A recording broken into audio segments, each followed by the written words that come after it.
Assalamualaikum warahmatullahi wabarakatuh.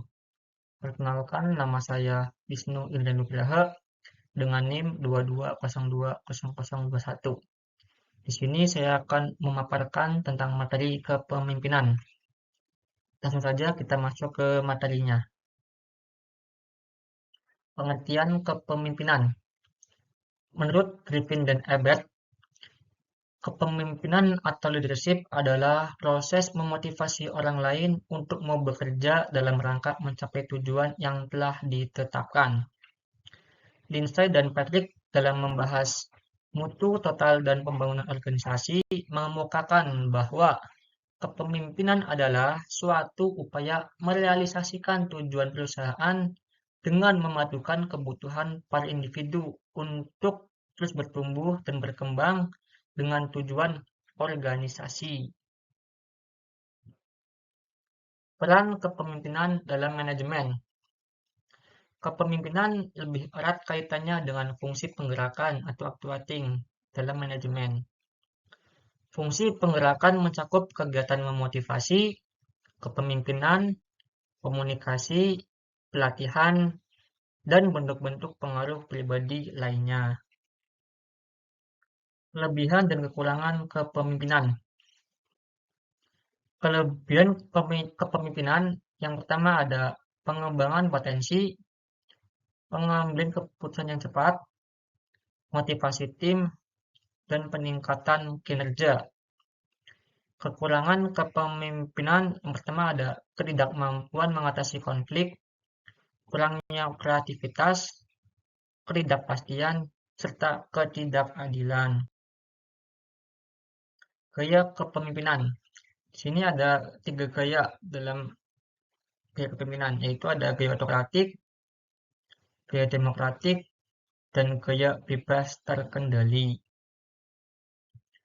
Gaya otokratik pada umumnya memberikan perintah-perintah dan meminta bawahan untuk mematuhinya. Kelebihan dari gaya otokratik adalah keputusan cepat, ketegasan, serta konsistensi. Sedangkan pelemahan dari gaya otokratik adalah kurangnya partisipasi, kreativitas terbatas, terus resiko overbearing. Gaya demokratik pada umumnya meminta masukan kepada para bawahan atau stafnya terlebih dahulu sebelum mengambil keputusan. Namun, pada akhirnya menggunakan kewenangannya dalam mengambil keputusan.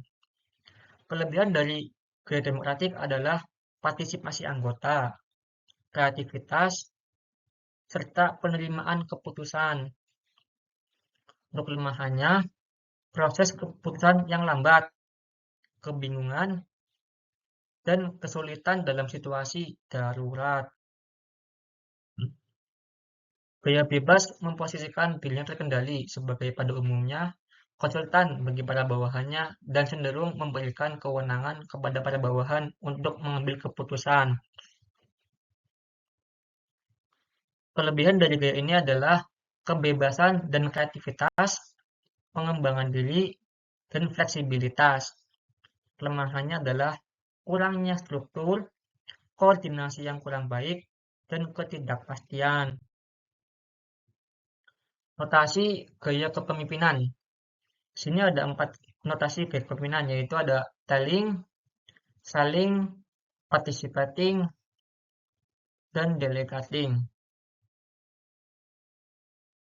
Yang pertama, telling atau directing atau structuring, yaitu seorang pemimpin yang senang mengambil keputusan sendiri dengan memberikan instruksi yang jelas dan mengawasinya secara ketat, serta memberikan penilaian kepada mereka yang tidak melaksanakannya sesuai dengan yang apa Anda harapkan. Yang kedua adalah selling atau coaching, yaitu seorang pemimpin yang mau melibatkan bawahan dalam pembuatan suatu keputusan. Pemimpin bersedia membagi persoalan dengan bawahannya, dan sebaliknya, persoalan dari bawahan selalu didengarkan serta memberikan pengarahan mengenai apa yang seharusnya dikerjakan. Participating adalah salah satu ciri dari gaya kepemimpinan ini adalah adanya kesediaan dari pemimpin untuk memberikan kesempatan bawahan agar dapat berkembang dan bertanggung jawab, serta memberikan dukungan sepenuhnya mengenai apa yang mereka perlukan. Delegating. Dalam gaya ini, pemimpin memberikan banyak tanggung jawab kepada bawahan dan memberikan kesempatan kepada mereka untuk memecahkan permasalahan. Syarat-syarat kepemimpinan. Ada 3 hal penting dalam konsepsi kepemimpinan, yaitu yang pertama ada kekuasaan. Kekuasaan adalah otorisasi dan legalitas yang memberikan wewenang kepada pemimpin untuk mempengaruhi dan menggerakkan bawahan untuk berbuat sesuatu dalam rangka penyelesaian tugas tertentu. Lalu yang kedua ada kewibawaan. Kewibawaan merupakan keunggulan, kelebihan, keutamaan, sehingga pemimpin mampu mengatur orang lain dan patuh padanya. Lalu yang ketiga ada kemampuan. Kemampuan adalah sumber daya kekuatan, kesanggupan, dan kecakapan secara teknis yang melebihi dari anggota biasa.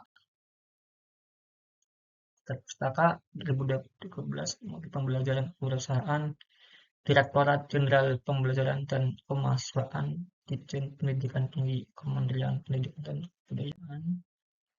Ya, sekian dari saya tentang materi kepemimpinan. Kurang lebihnya saya mohon maaf. Assalamualaikum warahmatullahi wabarakatuh.